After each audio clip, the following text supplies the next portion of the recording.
So the mayor's proposed budget that you received on May 2nd was for $166 million and some change.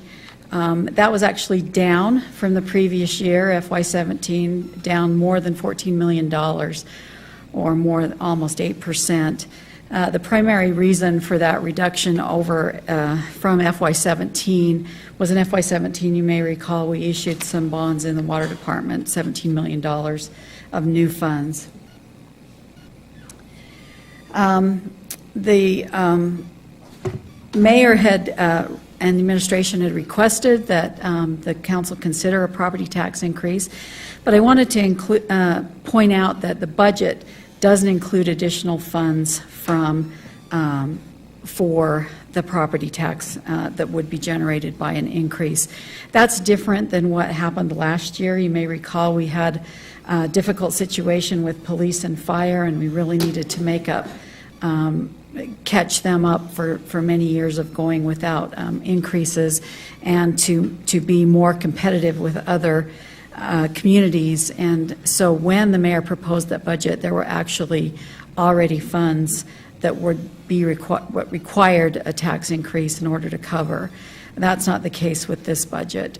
They're just requesting that property tax increase for reasons that we'll discuss in just a minute. It did also include the step increases and salary adjustments, which I mentioned when we discussed the salary schedules. You adopted the tentative budget on June 6th, and now we're heading into the process on the final budget. This is the first public hearing on that final budget.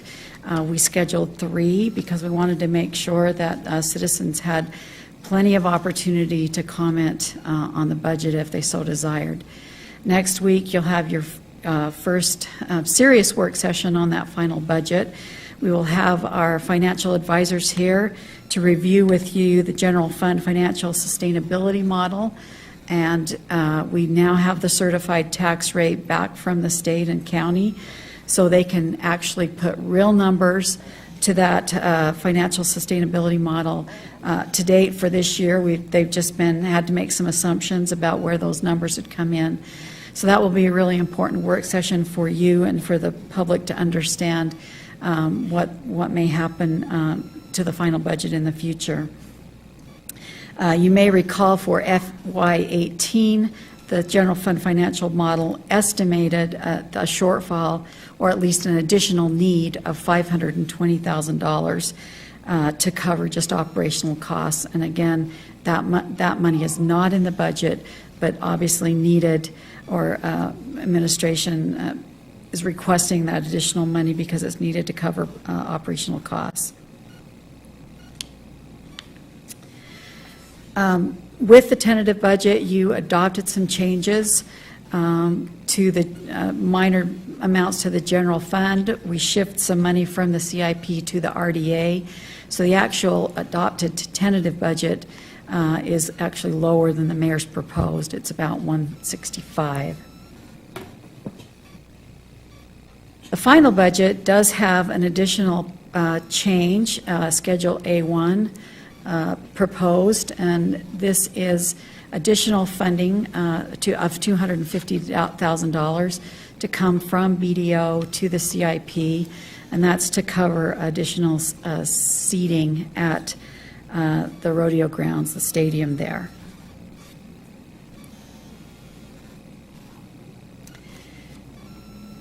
I won't take time to go through the budget and items that are supporting the council priorities. I just wanted to make it clear that your priorities were considered as the mayor and administration put together your budget, and it does cover all of those areas of active, healthy living and community outreach and public safety, the things that the council feels really important for the budget. So to focus on truth in taxation, I want to just take a minute and do kind of a little refresher course, because property tax is different than any other tax that we pay, and that's because it's based or designed for what we call revenue neutrality. That means the revenue stays the same every single year, and then we can get new growth.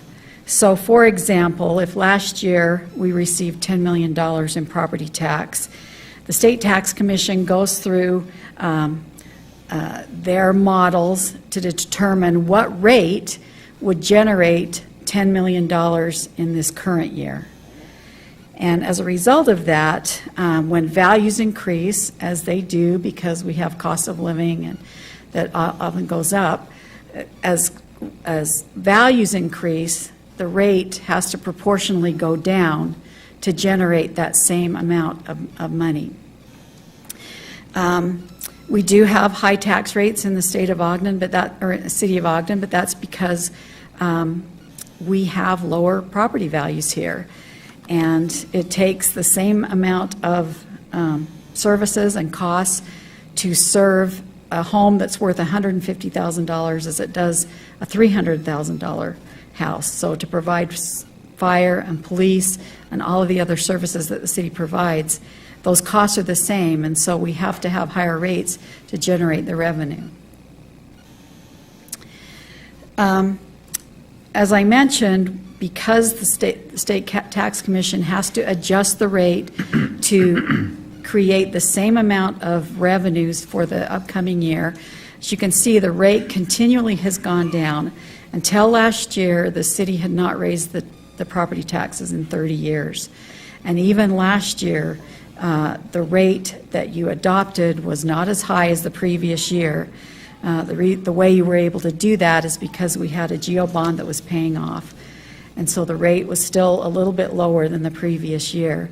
You can see on this chart the tax rate history. Those years where there have been some increases correspond with years when there's been recessions. So when the value of the property goes down, the rate has to increase to generate that same amount of tax revenue. And you have to remember that there's no cost of living built into this certified tax rate. And that becomes important when you start comparing it to previous years, because we all know that we're all losing buying power as prices and everything increase. To offset some of that, the city has done everything it can to instigate cost-saving measures and efficiencies. And I've highlighted this in the current year budget.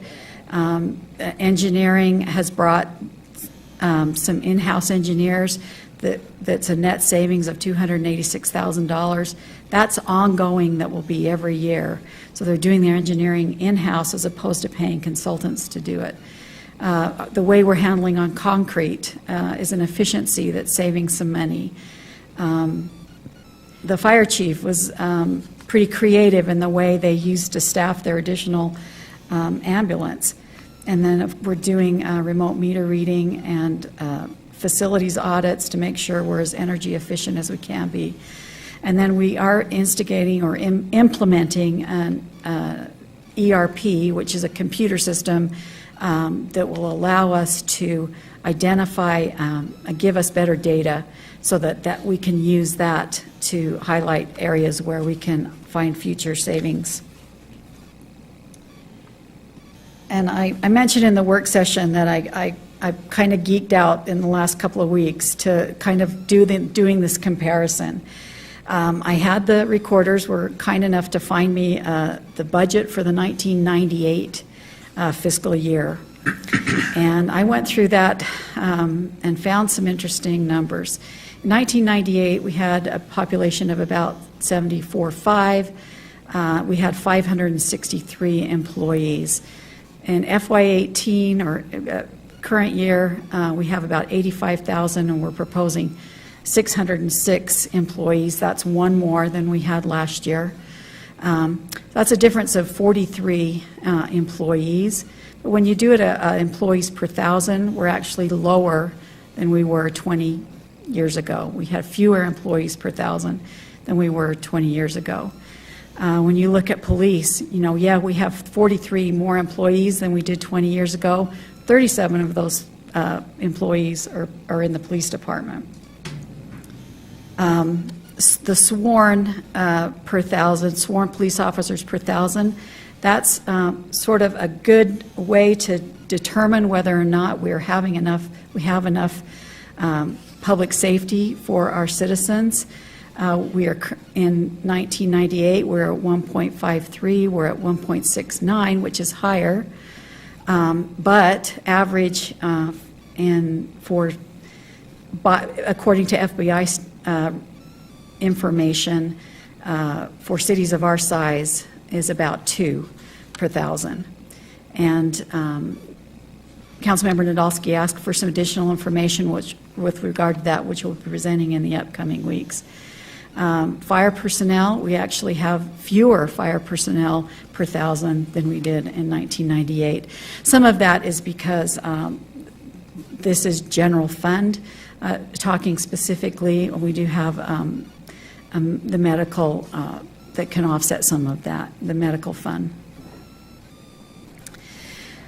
I took the 1998 dollars. In 1998, the city had property tax revenue of $8.7 million.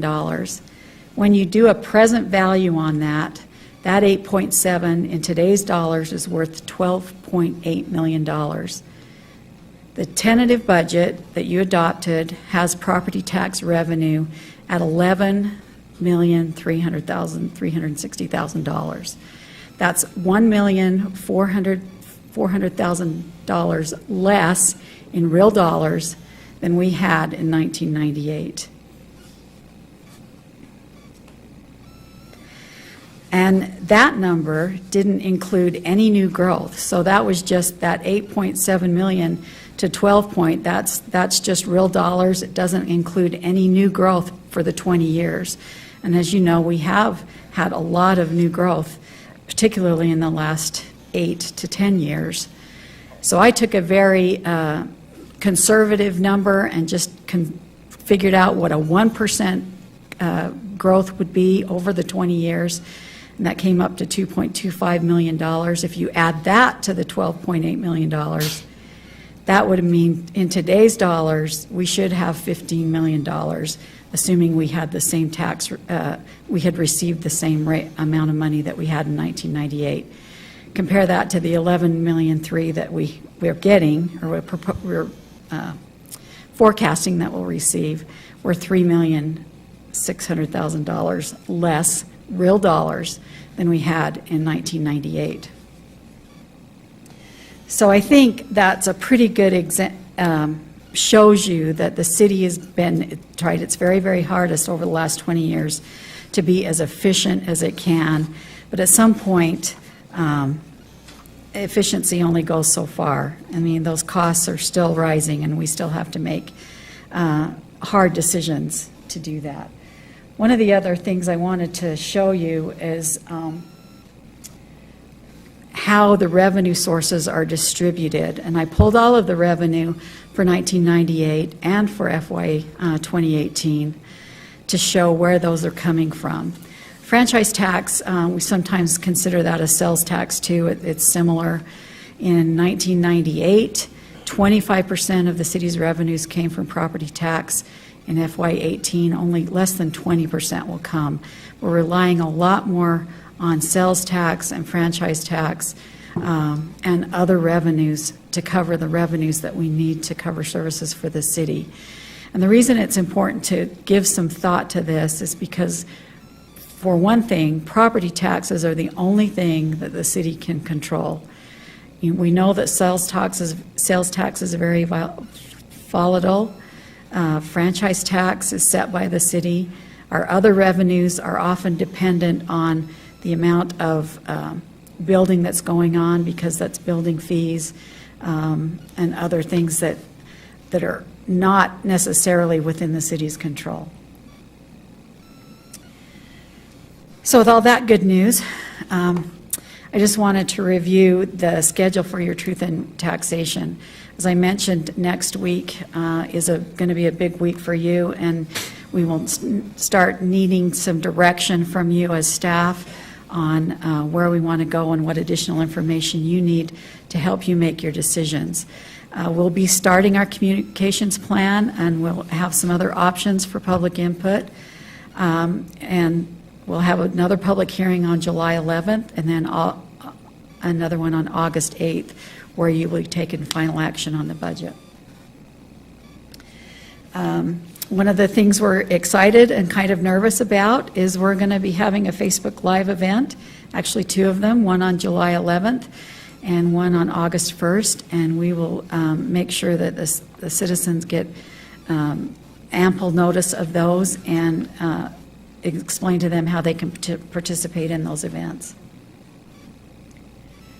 So with those, if you have any questions, we just tonight's just the first of 3 public hearings, so no final action. We just open for comment. If you have any questions. Questions? I have a question. Yeah.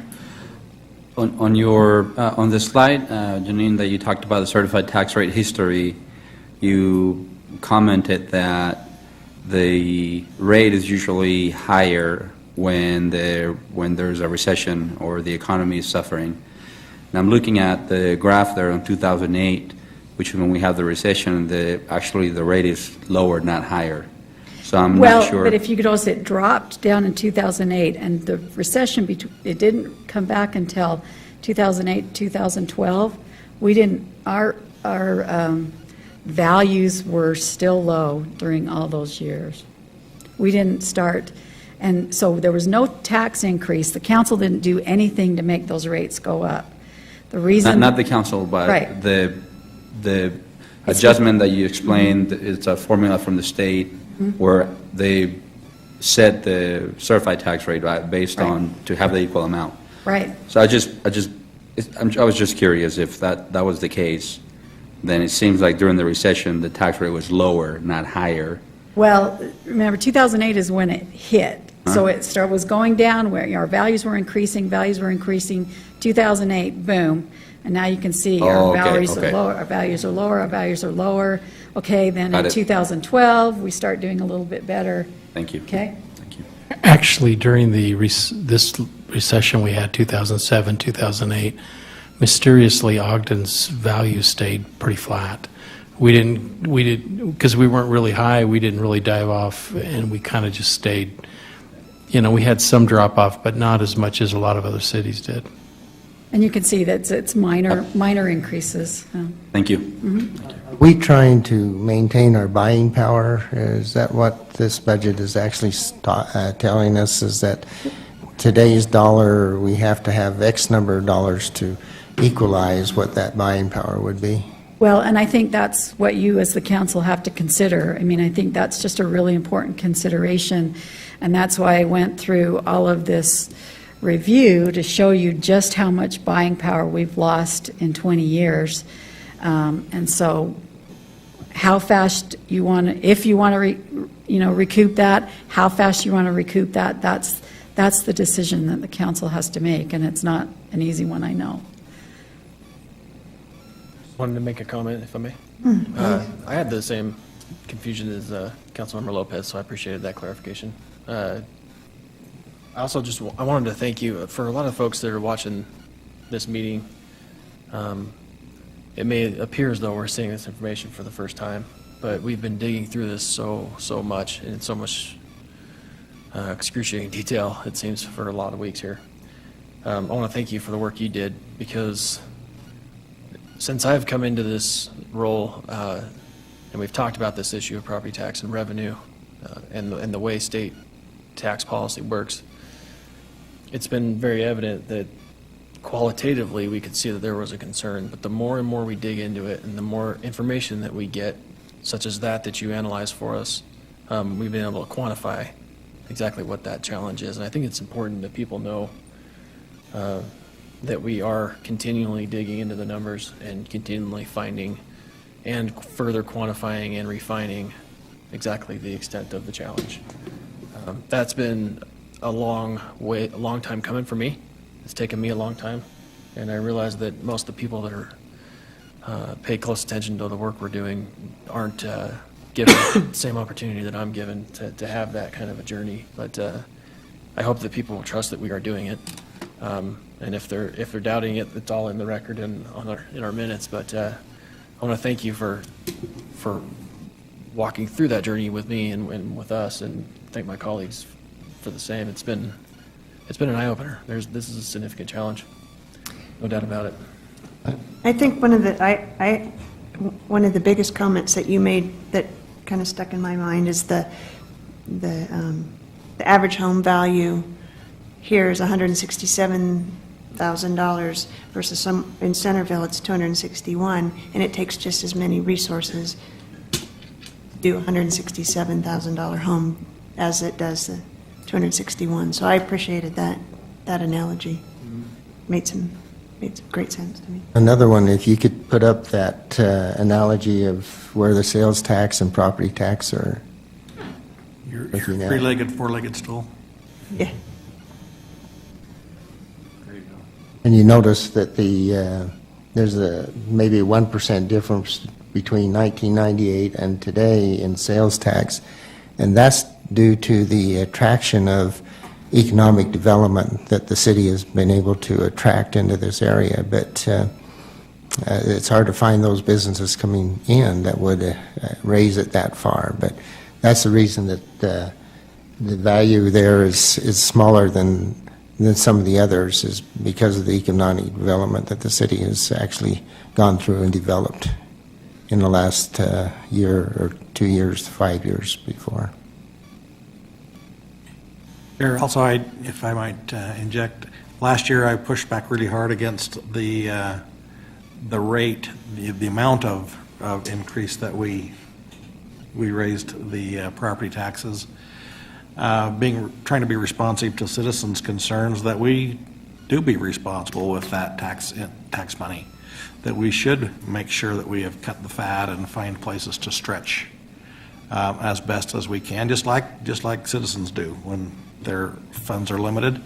Over this past year, I've been keenly aware of the things that have been happening in Ogden that administration and the department heads have been implementing to make sure that we are getting the best bang for our buck, and Ogden does a great job. But from the data that Ms. Eller-Smith has brought forward, it is evident that we are still getting behind on our buying power and getting the things to keep levels of service where citizens expect them to be.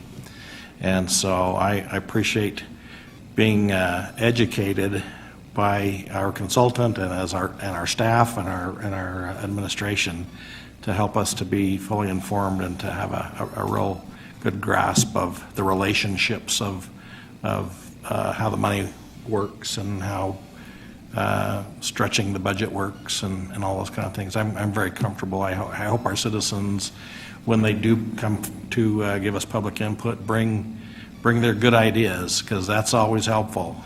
This Facebook Live event, these two that are coming up, I hope people will get on and bring us their good ideas and help us to be better stewards of the public funds. Thank you. Thank you. So this is a public hearing. Please, if anybody wants to come forward and talk about the fiscal year 2018 final budget, please do so. Come up, state your name, and you'll have 3 minutes.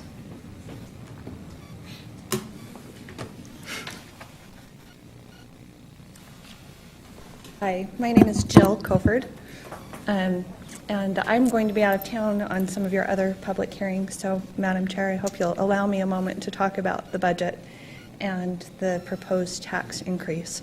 As a resident of Ogden City and also a business owner in Ogden City, well, I should say a former business owner, because we recently sold the business property that we had in Ogden.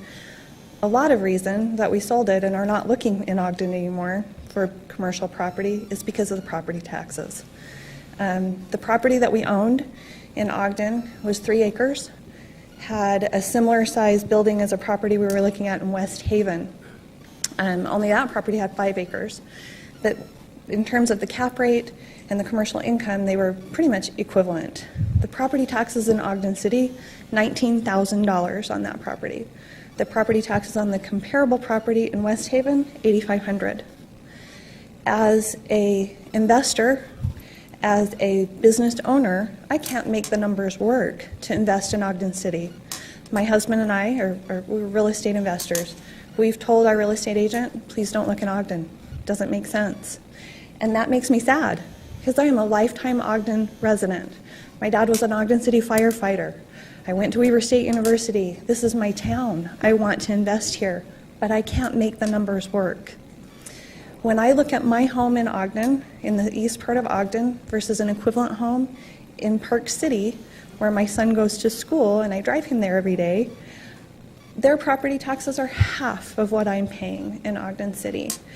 And for my husband and I, okay, we can handle that. But I look at my neighbors down the street. The state is considering an income tax hike. The county just took a property tax hike, and now Ogden City is considering another property tax hike. I understand that the numbers are difficult, and you have a very difficult job, and I appreciate your diligence in looking at all of that. But I would really caution you about raising taxes again on our citizens. It is a burden that I don't think that we need to continue to do. Sorry, I thought I heard somebody say something. I just want to make sure I've covered all of my points. I think that I have. Our budget, I believe you said, is $500,000 short. In an $18 million budget, that's not a lot of money. In fact, I can tell you right now where you can find $500,000 and use it, I believe, more wisely, and that's probably a discussion for another day, that this council voted to give $500,000 to a private company, a private startup travel agency. You voted to give them $500,000. Maybe that money could be used better somewhere else. As a business owner, as somebody who wants to invest in Ogden, I'd sure like a $500,000 loan from this body, but I don't think you'll give it to me. Thank you for your time. Thank you.